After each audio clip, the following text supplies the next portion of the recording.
예, 안녕하십니까.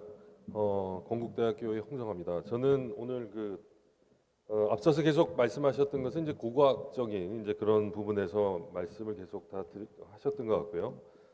저는 이제 문헌적인 그런 고찰을 통해서 우리 삼국 이전의 충주 지역은 어떤 정치체가 있었는가에 대해서 한번 좀 파악해 보도록 하겠습니다.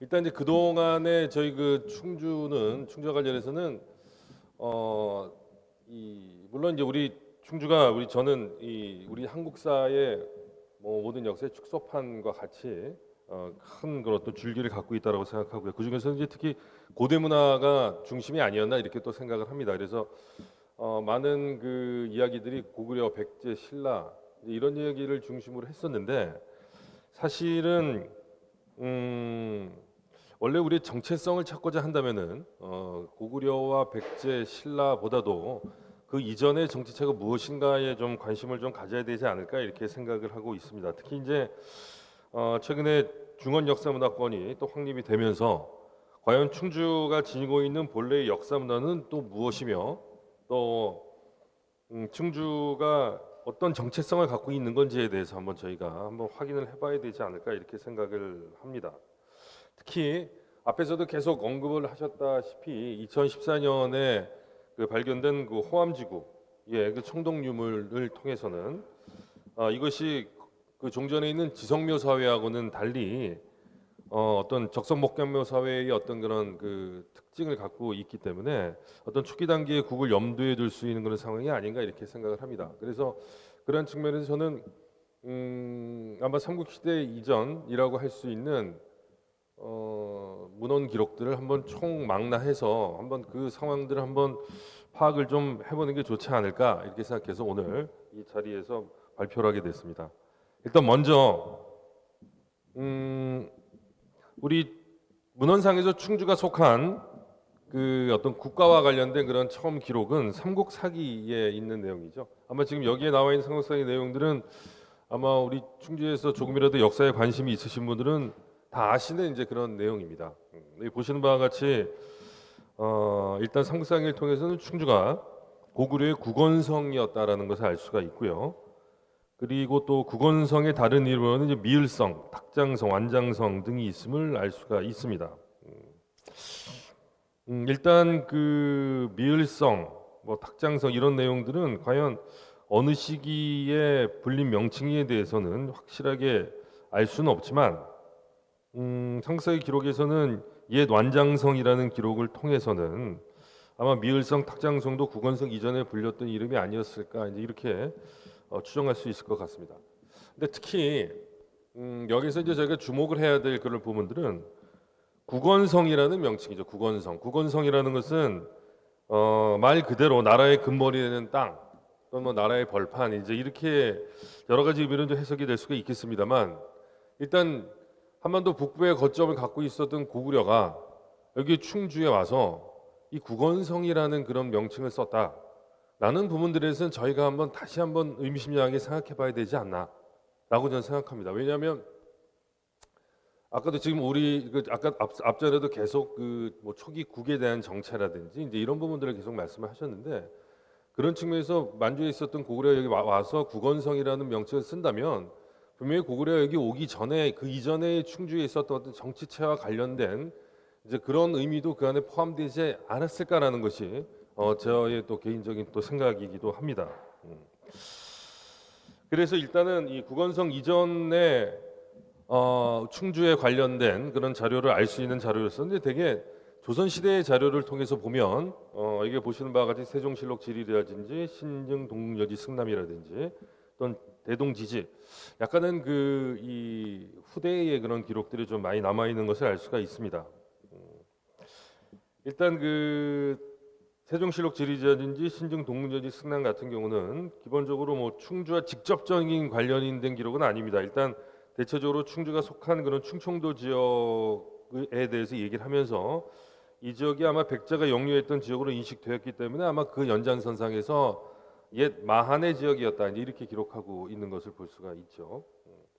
그리고 그 대동지지에서도 역시 이제 충주가 백제 지역이었다고 언급하면서 충청도가 마한 지역이었다 이제 이렇게 쓰고 볼 수가 있고요.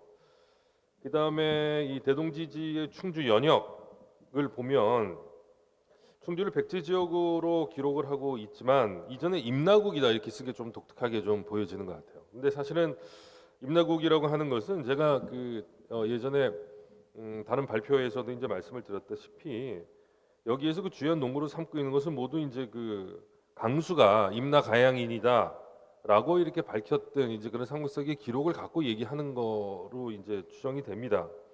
근데 이제 그것은 자신의 어떤 출신이 가야라는 걸 밝혔던 거지 이 지역이 임나가양이다, 임나가라다라고 얘기한 건 아니었거든요. 이제 그렇기 때문에 어쨌든 이제 이런 부분들은 뭐 충주를 임나로 인식하는 이런 부분들은 뭐 소위 뭐 임날본무설 이런 부분들까지도 연결될 수 있는 부분들이기 때문에 이건 뭐 중원 지역이나 아니면 우리 충주 지역에 계시는 분들은 충주를 임나로 보는 것은 이거 오류다라고 이제 이렇게 생각하시면은 될 것 같습니다.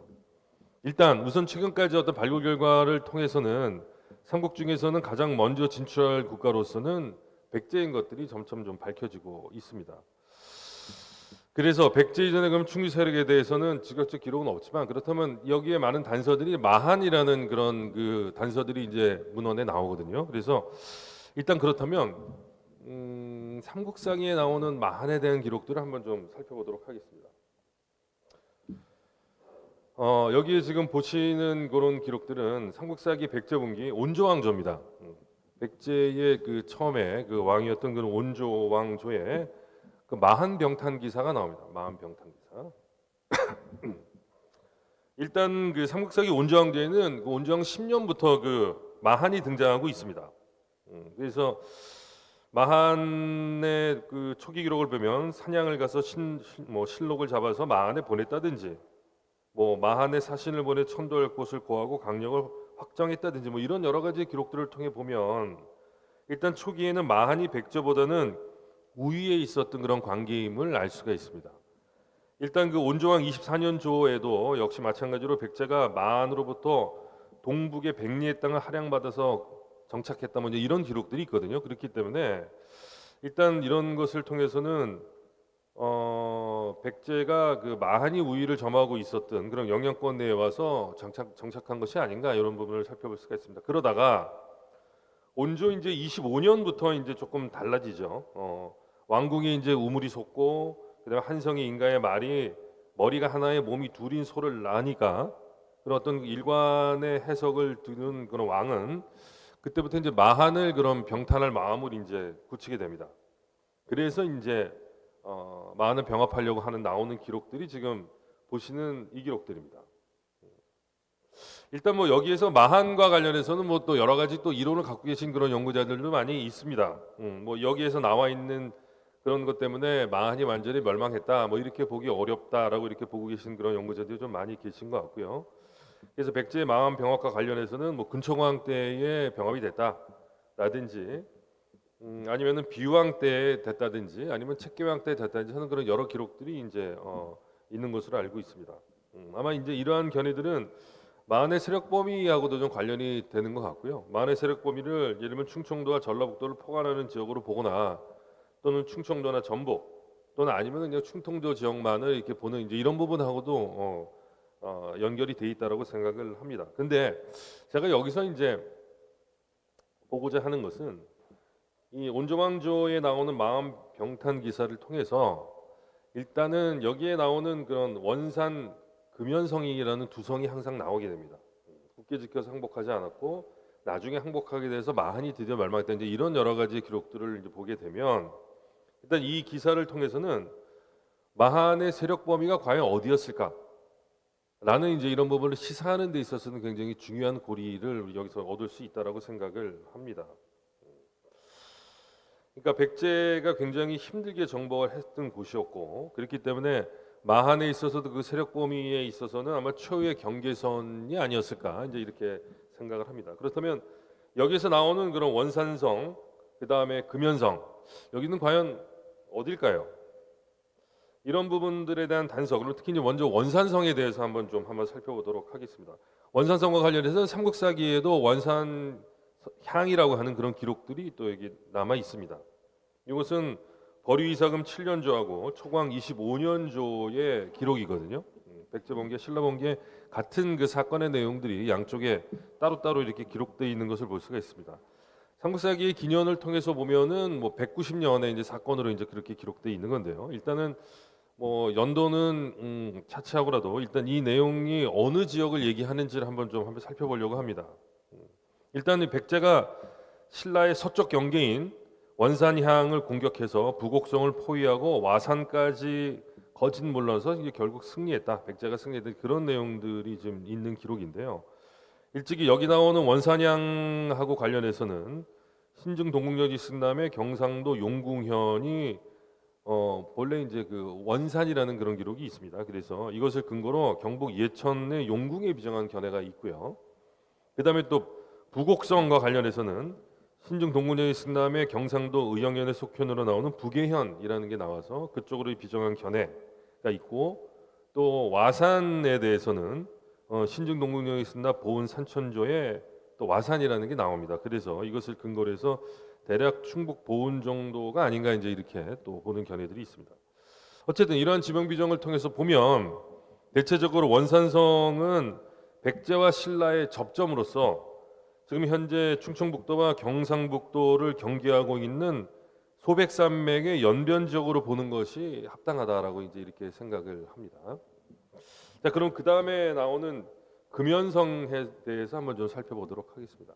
이 금연성에 대해서는 요거는 진흥왕과 성왕 때의 그런 기록들 이렇게 삼국사기에 나오고 있는데요. 이것은 그 신라가 고구려를 치고 또 충주를 점령하는 이 신라의 진출로와도 굉장히 관련이 깊은 이제 그런 것입니다. 사실은 이 부분에 대해서는 아마 다음 11월 달에 아마 예성문화연구회에서 좀 주제를 갖고 좀 발표하고 또 준비를 하고 있는 내용들이 이 신라 진흥왕의 진출로와 낭성과 관련된 내용이거든요. 그래서 과연 지금 뭐 낭성이 뭐 충주다 여러 가지 얘기가 있는데 어쨌든 그런 부분들도 이 신라의 진출로하고 밀접한 관련이 있습니다. 이제 그런 부분에서 사실은 여기에서 조금 더 제가 소상하게 좀 설명을 좀 드릴까 이렇게 생각을 하고 있습니다. 금연상과 관련된 기록은 지금 앞에 보시는 이 세 개의 좀 기록을 통해서 볼 수가 있는데요. 일단 이 기록에 의해서는 550년 정월에 백제가 고구려의 도살성을 공취했고요. 그래서 3월에는 고구려가 백제의 금연성을 빼앗았는데 그 틈을 타고 신라의 이사부가 두 성을 전부 다 빼앗았다는 기록입니다. 그 틈을 노려서. 그래서 어쨌든 이 6세기 중반에 고구려 백제 신라가 치열하게 쟁탈전을 벌였던 곳이고요. 그곳이 바로 도살성과 금현성이 있습니다. 그래서 먼저 도살성과 관련해서 한번 좀 살펴보도록 하겠습니다. 도살성과 관련해서는 기존의 많은 연구자들이 뭐 천안이나 보온이나 뭐 이렇게 보는 사람들도 있고, 그다음에 증평이나 괴산의 청안, 또 증평의 이선산성, 진천의 두타산성, 뭐 이렇게 뭐 비정하고 있는 게 뭐 현재의 뭐 실정인 것 같아요.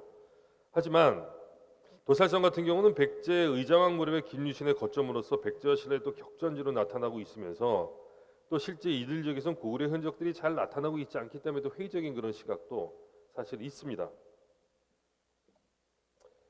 사실은 이와 관련해서는 이 도살성 전투 이후에 신라가 중령 이북과 고현인의 10군을 점령했고 그런 다음에 낭성에 순수했다라고 하는 이 기록에 굉장히 주목해야 될 거라고 저는 생각을 합니다. 도살성은 신라가 소백산맥을 통해서 한강 상류로 진출하는 위치에 있어서 많이 타당합니다. 그런 상황이 된다면. 그렇다면 신라가 중령을 넘어서 적성 지역을 차지한 후에 국원을 장악했을 것이고, 그리고 또 진흥왕이 우룩을 국원에 안치한 연대가 551년 3월 이전이기 때문에 아마 이것도 적성의 공작 아마 그 이전이었을 것으로 이제 보여집니다. 일단 이제 여기에서 이제 저희가 또 한 번 더 살펴봐야 될 부분들이 있습니다. 삼국사기 지리지를 통해서 살펴보면요, 지금 고구려의 영현이라고 하는 것들이 이제 몇 군데 지금 나오고 있는데요. 일단 아시다시피 우리 충주 국원성이 이제 고구려 영역으로 삼국사기 지리지에 나와 있고요. 그 다음에 뭐 청풍도 고구려의 사열 이현이다 이제 이렇게 또 나와 있습니다. 그리고 또 제천도 고구려의 나토군이다 이제 이렇게 또 나와 있거든요. 그리고 또 단양, 고구려의 적산현이다. 이제 이렇게 나와 있습니다. 그 다음에 고구려의 급벌산군이라는 데가 나옵니다. 급벌산군은 대체적으로 지금 영주의 순흥으로 지금 이렇게 비정을 하고 있는 상황입니다. 그런데 여기 좀 독특한 게 있죠. 독특한 게 지금의 영주로 얘기할 수 있는 나이군이 백제 지역으로 되어 있습니다. 백제. 물론 이제 이 기록에 대해서 고려사라든지 그 다음에 그 이후의 지리지에서는 이게 주변이 좀 고구려인데 백제가 들어간 게 잘못된 거구나 이렇게 생각해갖고 아마 고려사 지리지에는 이 나이군을 고구려의 나이군이고 이렇게 지금 기록되어 있는 것으로 되어 있습니다. 그런데 삼국사기 지리지를 우리가 막상 이렇게 보게 되면 김부식이 요렇게만 적어놓은 게 아니라 나중에 이제 백제 지역이라는 것을 한꺼번에 이렇게 몰아넣으면서 거기에 군들을 쭉 백몇 개를 적는데 맨 마지막에 나이군이 들어가 있습니다. 백제적으로. 그런 걸 보면 아마 이 당시에 삼국사기 김부식이 삼국사기를 정리했을 기록 중에서는 이 영주의 나이군이 백제라는 기록 확실히 있었기 때문에 그렇게 다시 정리했다고 우리가 볼 수가 있는 거예요. 그러니까 잘못 적었다고 보기는 어려운 겁니다. 자, 그런 측면에서 우리가 이제 여기에서 이제 봐야 되는 거죠. 일단 550년에 백제가 고구려부터 공취했던 도살성 이 기록은 일본서기에도 이와 관련된 기록이 있습니다. 일본서기에 보면 일본서기도 550년 흔명 21조죠. 거기에 보면 이림성에서 얻은 고구려의 노를 백제가 외에 주었다라는 그런 기록이 있습니다. 그럼 여기 이림성이라는 게 나오거든요. 이림성. 과연 이림성이 어딜까요? 일단 여기에서 얘기했었던 노는 550년 일본 삼국사기하고 대조를 해보면은 도살성 전투에서 취한 것으로 보입니다. 그러니까 도살성이 있고 이림성이 되는 거죠. 기존의 이림성에 대해서는 많은 그런 연구자들이 뭐 충청북도 청주나 뭐 이쪽으로 뭐 많이 비정하거나 또는 뭐 괴산이라든지 뭐 이런 쪽으로밖에 비정을 안 하는데 사실은 이림성이라는 것은 일본석이 내는 동한지지, 동한의 땅으로 남아 있습니다. 그럼 과연 우리가 뭐 청주나 그 진천을 갖고 동한이라고 우리가 얘기할 수 있을까요? 어쨌든 이 동한 지역으로 얘기하고 있는 곳의 한 곳으로서 저는 이제 이곳을 낙동강 상류 지역인 소백산맥 지역에 과거에 비정했었던 그런 논고가 있습니다. 자, 특히 이제 제가 여기에서 관심을 갖고 봐야 되는 곳은 어디냐면 이 벌제입니다. 벌제. 지금 여기 보시는 바와 같이 지금 여기에 표기가 안 돼 있는 곳이 이제 벌제, 그렇죠? 중령으로 넘어가는 길이지만 많은 사람들이 지금 이 교통로를 주목하고 있지 않은 것 같아요. 제 생각은요. 주목하고 있지 않은 것 같습니다. 일단 이 적성지천로가 이 벌제를 통해 올라가는 코스로 우리가 볼 수 있는데요. 특히 삼국사기 지리제는 고구려의 영현으로 이벌지현이라는 게 나옵니다. 이벌지현. 이름도 좀 독특한 부분들이 있죠. 경동왕 때는 이걸 인풍현으로 바뀌었어요. 인풍현으로 바뀌었습니다. 그렇지만 삼국사기 지리제는 미상인 지명으로 남아 있죠. 미상인 지명으로 남아 있습니다. 그래서 나중에 이제 그 김종호가 대동여 지도를 만들 때에는 이 이벌지현을 영주의 부성면이다 이렇게 했어요. 그러니까 여기 지금 보시면 부석은 이쪽이니까요. 수능의 옆에 이쪽으로서 비정을 했습니다. 그래서 많은 연구자들이 그 이후에도 뭐 여러분 인터넷이나 뭐 이제 이런 여러 가지를 보면은 이게 부석이다 이제 이렇게 따르고 있는 경우들을 많이 볼 수가 있는데요. 또한 뭐 최근에는 수능이나 풍기 지역으로 이렇게 보는 경우도 있습니다. 하지만 수능은 지금 좀 전에 보셨다시피 이벌지역으로 보기가 어렵죠. 급벌산군이라고 고구려에서 했기 때문에 이 지역으로 보기는 좀 어렵습니다. 겹쳐지는. 그래서 어떤 그 뚜렷한 근거를 갖기가 어렵죠. 하지만 여기에 어떤 그런 단서들이 있는데요. 삼국사기 지리지를 면밀하게 검토하면 소배상의 벌제하고 맞닿은 영현으로 은정현, 은풍현이라는 게 있습니다. 은정현, 은풍현. 이게 바로 여기입니다. 은정현, 은풍현. 이들 지역은 예천 은풍현과 풍기 일대로 그렇게 추정이 되고 있거든요. 그리고 지금 이 대동여 지도에도 여기에도 은풍이라고 하는 그런 글자가 써 있습니다. 그런데 이벌지현이라고 하는 것은 지금 인풍현이라고 되어 있거든요. 그래서 음상사라든지 이런 걸 통해서 아마 은정현과 은풍현의 인접 지역에서 찾는 것이 아마 타당해 보이고요. 그렇다고 한다면 인풍현인 고구려의 이벌지현, 그것은 저는 이 벌제를 중심으로 해서 찾아야 되는 것이 맞지 않나라고 저는 생각을 합니다. 이 벌제는 이것이 이제 일본서기에 나오는 동안지주 중에 일임이기도 하고요. 저는 이 부분의 벌제와 관련해선 우리 충주 고구려비에 나오는 우벌성도 수능이라든지 이런 쪽으로 이제 비정을 했던 사람들이 있는데 그것은 이제 앞서 급발산위원은 이제 잘못 비정했던 걸로 저는 보여지고요. 그런 측면에서 우벌성도 오히려 이 벌제 지역에서 찾아야 되는 것이 아닌가. 이것이 교통로와 굉장히 중요한 연관성이 있기 때문에 앞으로도 제가 추가적인 그런 여기에 대한 논구를 또 발표하겠지만 일단 여기에서는 이런 정도로만 좀 말씀을 좀 드릴 수 있도록 하겠습니다. 그렇다고 한다면 도살성은 벌제 부근에 있는 소백산맥의 영역으로 판단하는 것이 타당하다라고 생각을 합니다. 그렇다면 금연성과 도살성은 같이 인근에 있는 것으로 이렇게 파악이 되거든요. 아주 구체적으로 판단은 어렵지만 금연성이 백제성이었다라고 쓴 것을 고려하게 되면 고구려성이었던 도살성보다는 좀 더 서쪽에서 좀 찾아야 될 것 같고요. 그래서 따라서 대체적인 위치는 충주와 제천, 단양 사이로 아마 비정이 될 수 있을 거다라고 생각을 합니다. 자, 그래서 이상의 그런 분석을 통해서 보면 이 마한의 영역이 소백산맥 일대까지 뻗쳐 있었다라는 사실들을 이 기록을 통해서 확인할 수가 있는 거죠. 그동안 이제 마한에 대한 영역에 대해서는 자꾸 이 주로 서남부 지역을 중심으로 설명을 해왔습니다.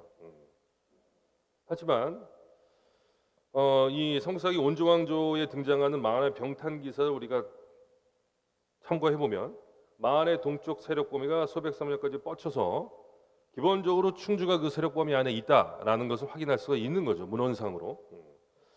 그래서 이는 우리가 충주에서 금릉동이나 문성리 이제 이런 데서 보이는 앞서서 계속 말씀들을 다 하셨던 또 화암지의 청동유물 관련해서도 마한의 문화의 동계가 충주 지역이었다라는 이런 고고학 분석하고도 이 궤를 같이 한다라고 저는 판단을 합니다. 따라서 충주 지역에는 마한과 관련한 그런 유력한 집단의 존재가 저는 있었을 것으로 보여지고요. 그런 측면에서는 삼국지 위지 동의전에 나오는 마한 54개 중에 한 곳이 아마 이곳 정치체로 있었을 거다라고 저는 생각을 합니다. 자, 그 다음에 이제 또 이 마한이 나왔으니까 또 이 사만과 관련된 기록들을 통해서 한번 또 이 충주 지역에 대해서 한번 살펴보려고 합니다. 사만과 관련된 사항들은 이제 삼국지라든지 후한서라든지 한원에 대한 그런 기록들을 통해서 살펴볼 수가 있습니다. 특히 이들 기록들은 사만이 어떻게 구성이 되었고 또 어디서 비롯된지에 대해서 이제 다들 밝히고 있습니다. 그런데 여기에서는 사만 혹은 진안이 옛 진국이었다, 고지 진국이라고 되어 있는 것이 좀 눈에 띕니다.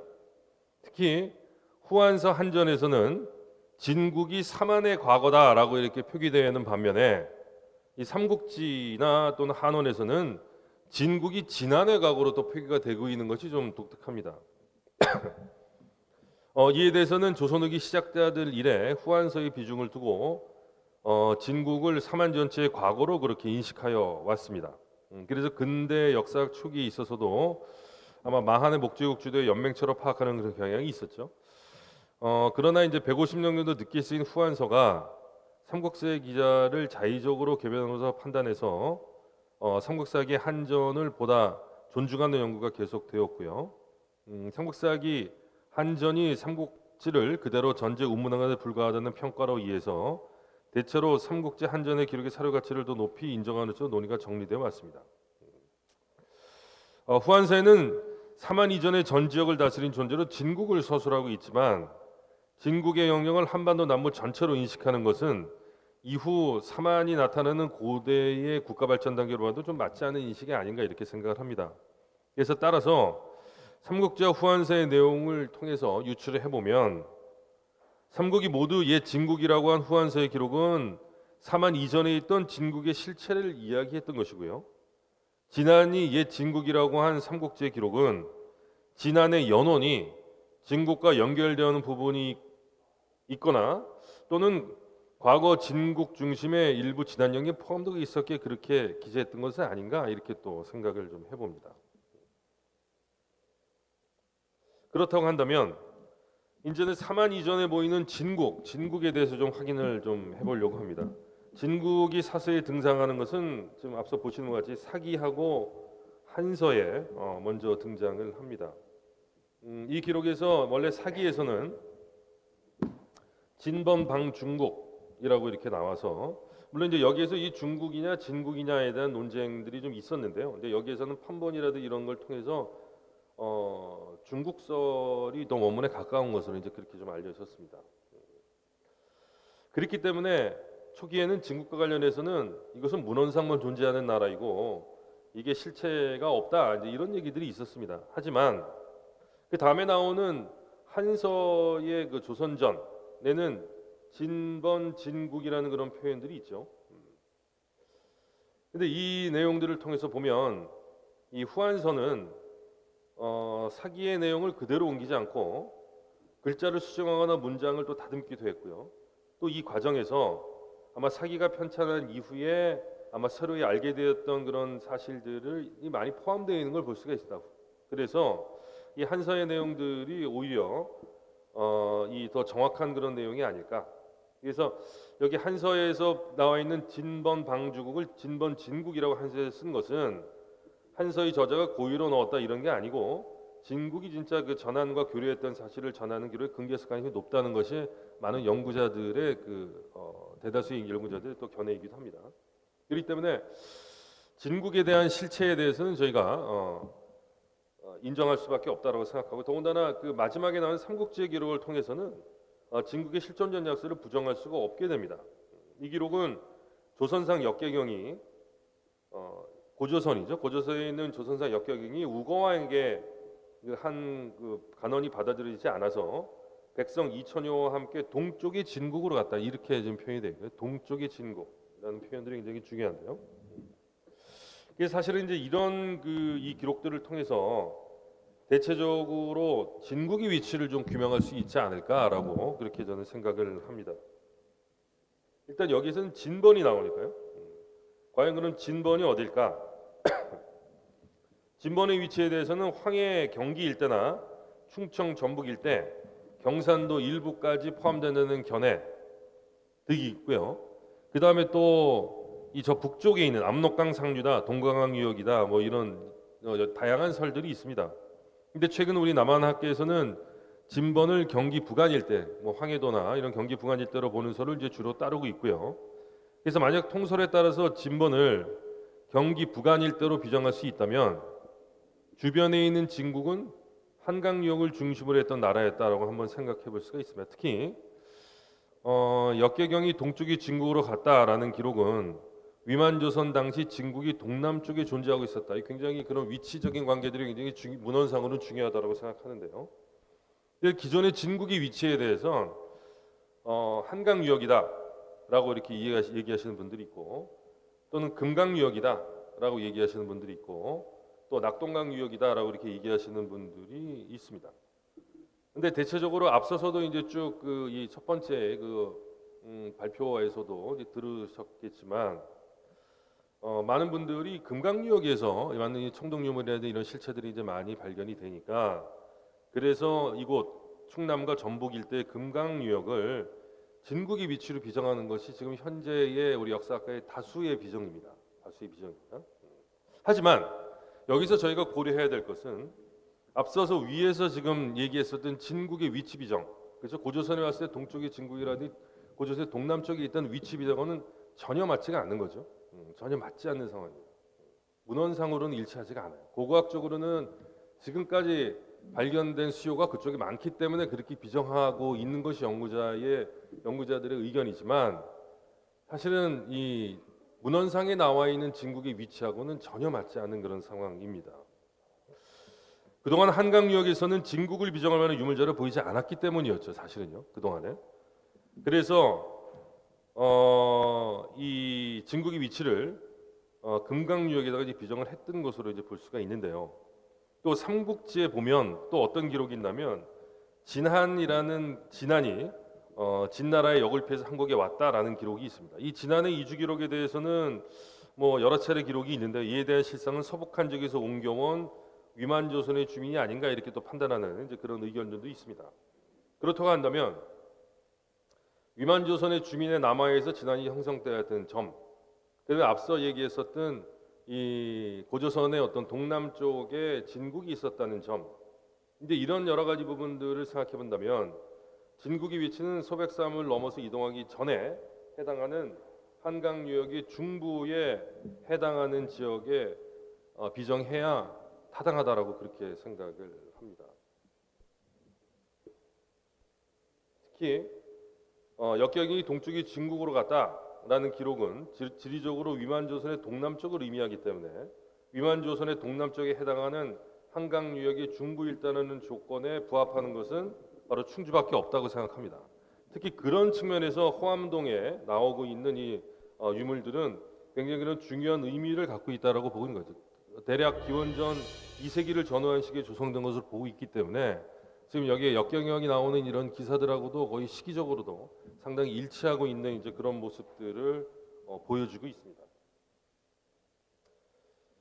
그래서 이런 부분들은 진국의 정치 세력과 밀접한 관련이 있을 것으로 이렇게 판단이 됩니다. 진국은 일단 본래 삼원보다는 앞선 시기에 존재했기 때문에 여러 소국 가운데 두각을 나타냈던 어떤 일정적인 소국 연맹체를 이끌었을 존재였을 것으로 판단이 되고요. 그 중심에 아마 충주가 있었을 것이다라고 생각을 합니다. 지금까지 문헌적 분석을 통해 살펴본 바에 따르면 삼국사기 백제본기 온종왕조에 등장하는 백제 마한병탕세를 통해서 동쪽 세력 범위가 소백산맥까지 뻗쳐 있다는 것을 알 수가 있고요. 그래서 기본적으로 우리가 충주가 그 세력권 내에 있었다. 그래서 삼국지 위지 동의전에 나오는 마한의 54기 중에 하나의 정치체로서 아마 충주의 정치체가 충주에 있었을 것이다라고 생각이 되고요. 그 다음에 또 이 삼국지와 그 다음에 위략을 통한 그 한원이라든지 이제 이런 것에서 진안은 이제 진국이라는 점, 위만조선의 주민이 남하에서 진안이 형성된 점, 그리고 조선상 역경이 동쪽이 진국이었던 기록을 통해서 상기를 해본다면 진국의 위치는 한강역의 중부 일대에서 찾을 수 있다. 그것과 부합되는 것은 이 호암동과 또 관련되어 있는 것이 아닌가라고 이렇게 생각을 합니다. 물론 앞으로 이런 부분들이 또 확인이 더 되려면 추가적인 발굴 성과가 있어야 된다고 생각합니다. 금강유역이라든지 청주 뭐 이쪽 지역들은 금강유역이나 전북 지역들은 오히려 그런 발굴 성과들이 많이 있었기 때문에 아마 거기에서 그런 청동력이 많이 나와서 지리적으로는 맞지 않지만 그 문헌에 나오는 방위학은 맞지 않지만 그것이 이제 중국이 비정이 됐던 거거든요. 하지만 그동안엔 충주가 발굴이 그동안에 안 돼 있었기 때문에 없었기 때문에 거기에 대한 비정에서 좀 멀어졌던 거고요. 하지만 저는 근래 한 10여 년 동안에 우리 충주가 좀 개발이 되면서 발굴했었던 그런 성과들을 한번 보려고 합니다. 그런 성과들 중에서는 어느 하나도 지금까지 나왔던 뭐 호암동 유적이라든지 또는 뭐 이 서충주 신도시라든지 또 호암 택지라든지 뭐 여러 지금 현재까지 발굴했었던 것 중에는 굉장히 중요한 역사적인 그런 획기를 갖고 오는 그런 발굴들이 발굴할 때마다 생겼습니다. 그것은 앞으로 추가적인 발굴이 더 있게 되면 여기에 대해 부합하는 이 호암동 유적에 부합하는 그런 청동유물의 존재라든지 이런 것들이 전 또 나올 거다라고 이렇게 생각하고 특히 이제 호암동 유적은 저희 공대역이 위치하고 있는 것과 굉장히 가까이 있고 아시다시피 저희 그 공대역이 위치하고 있는 그 건너편 쪽은 지금 현재는 게 논으로 되어 있지만 그것이 이제 과거의 그 영남대로의 길입니다. 그쪽에서부터 이제 그 달천 그 단월동 달천을 끼고 단월동이 주민센터까지 쭉 이어지는 그런 길들이 그 앞이 전부 다 영남대로의 길이었고 하기 때문에 앞으로 그 일대가 발굴이 된다고 한다면 호암동과 연접해서 전 또 다른 추가적인 어떤 그런 내용들이 또 발굴되지 않을까라고 많이 기대를 하고 있습니다. 어쨌든 앞으로 이 충주에서 추가적인 그런 발굴을 통해서 더 많은 그런 성과가 있기를 기대하면서 발표를 마치도록 하겠습니다. 예, 감사합니다.